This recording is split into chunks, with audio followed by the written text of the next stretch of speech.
मित्रांनो, महाराष्ट्रातील विरारजवळ जीवदानी आईचं देऊळ आहे.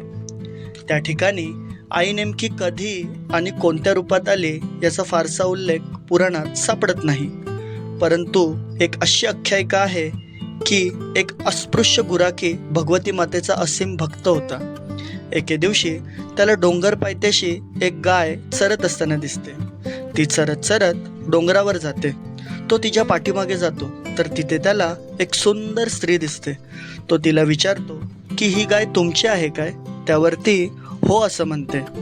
तो तिला म्हणतो की तुमची गाय माझ्या गायीसोबत चरत होती. म्हणून ती स्त्री स्वखुशीने त्याला काही धन देते. परंतु ते घेण्यापासून तो नाकारतो आणि म्हणतो, कृपया मला शिवू नका, कारण मी अस्पृश्य जातीचा आहे. त्या स्त्रीला त्याचा हा प्रामाणिकपणा आवडतो. ती हसते आणि अंतर्धान पावते. तेवढ्यात ती गाय त्या कड्यावरून उडी देते आणि आपल्या जीवाचं दान देते. तेव्हापासून त्या डोंगराला आणि देवीला जीवदानी असं नाव पडलं.